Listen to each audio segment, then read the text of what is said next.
Let me introduce myself. I am Sergeant Hugh Griffits, in service of the great King William of Orange. The story I am about to tell you happened on a quiet October night in the year 1697. I was stationed with my garrison in the excellent town of Athlone. We came over in the summer of 1690 with the brave Lieutenant General Douglas. In all honesty, we thought we could make quick work of chasing old King James's army out of town, but the leader of the Irish, Colonel Grace, stubbornly refused to surrender. Fortunately, luck was on our side.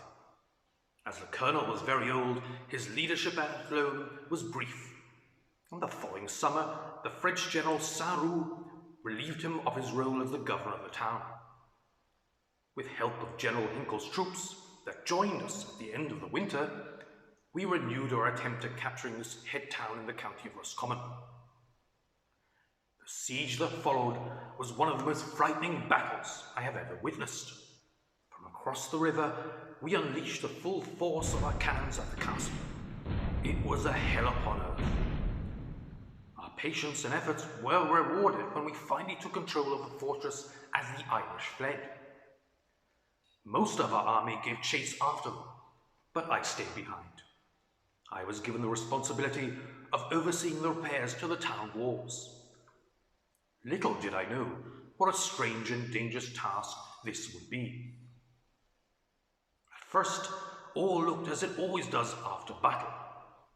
But once the smoke cleared, we made good efforts to turn the pile of stones that used to be the castle into something we could make a use of. We knew that it would take years to fix the damage caused by our bombs. Until then, the castle was not even fit to house the prisoners, but the strong walls of the keep still had some use. Within the tower, we set up a magazine. Inside, we stacked up all the ammunition we had. Here, let me take out the inventory. Here is my list. It's dated July 17th, 1697. We had 260 barrels of powder, 1,000 charged hand grenades, 220 barrels of musket balls and pistol balls, 810 skeins of match. There were also pickaxes and shovels, horseshoes and nails, and much, much more. You see, the locals, who still thought us troublesome, were not to be trusted around anything of value. We kept it all under guard in what was left of the town's stronghold. It wasn't until that summer when some of the soldiers began noticing something out of the ordinary. At first, we blamed the local ale and laughed at the cowardness of our fellows. But no matter how often we replaced the night watchman, the unsettling reports continued. Some said they saw an apparition. Some claimed to hear whispers coming from inside the stone walls of the keep. Finally, I had had enough and decided to take it upon myself to stop this nonsense. The following night, I took up the night guard. Armed with my trusty sword and pistol, I sat inside the guard's house. At first, all was quiet, and as the night fell, I amused myself thinking up a punishment for those scaredy cats that somehow ended up under my command. The army is no place for cowards. Suddenly, I saw a faint glow illuminating one of the largest stones that make up the base of the tower. As I got closer, a chill ran down my spine. I could not believe my eyes. There, right in front of me, hovering in the night air, was a spirit of a man. I'm not proud to admit it, that I, who thought myself made of sterner stuff, let out a terrifying scream. Shh, please don't be alarmed, the spectre said. I have come to warn you. I would have run if it wasn't for the sudden wobbliness in my legs. I am Gilbert, the ghost introduced himself. I have been guarding this castle since its construction. I have been successful in keeping the evil Ansgar a captive for centuries now. But your armies have damaged the walls, and I'm frightened. I can feel my strength abandoning me as his power grows. Can you see how the stone glows? The light is getting stronger by the day. I do not know how long can I hold him off. What sorcery is that? Am I to trust a phantom? I thought. Do not believe him, I heard a faint whisper. He is trying to destroy you all. How can I trust what you say? I asked the spirit. Are you good or evil? In my days as a man, I have given my word to protect this town, said Gilbert. He is a liar, the whisper said. He will destroy the castle just as he did before. As those words faded, a strange tableau played in the mist. People dressed in old-fashioned clothes fled the courtyard as the keep collapsed. Gilbert, in human form, was there, throwing fireballs at the tower. This vision felt so real that I ducked my head to avoid the falling stone. You have to break the stone. The whisper was getting more persistent. It is the only way to stop Gilbert the warlock. I will do it, I thought. I will break the stone and save the town. I will be a hero.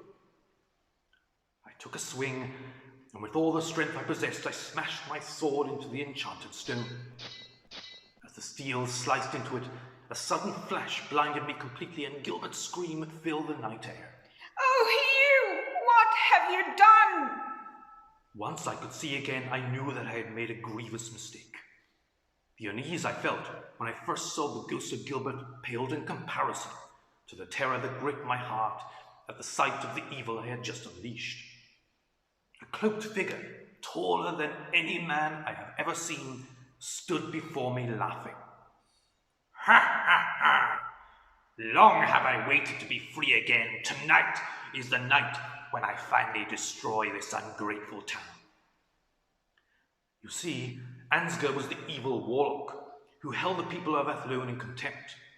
He was a bully and always blamed others for his mistakes.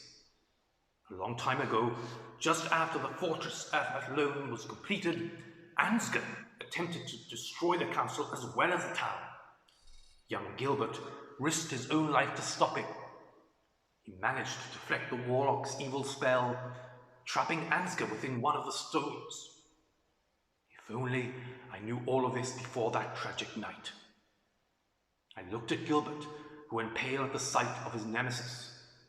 Not an easy task, considering he was a ghost. I am sorry. Is there no way to stop him? I asked Gilbert.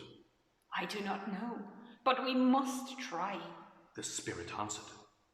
You will not stop me this time, roared the warlock. Nothing can stop me now. Ha ha ha! With these words, he floated high up towards the roof of the tower and began chanting his spell. With the first word he spoke in a strange forgotten language, a rain began to fall on the town. In a blink of an eye, it grew stronger, and a fierce wind tore at the wooden planks of the rooftops. Ansgar was holding a sphere of blue fire that was growing rapidly. We were doomed. The larger the glowing sphere grew, the wilder the weather became.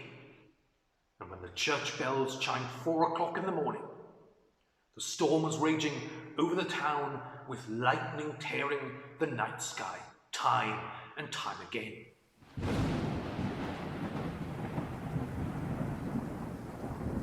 It is my conviction that what happened next was caused by dark forces, ruled by the old warlock. No storm could possibly be that violent.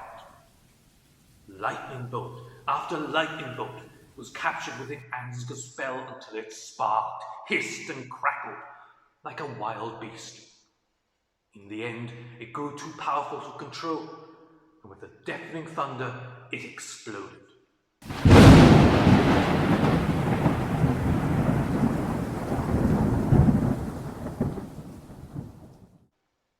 The lightning flew over our heads, striking everything in its path. The first one turned the guard's house to rubble.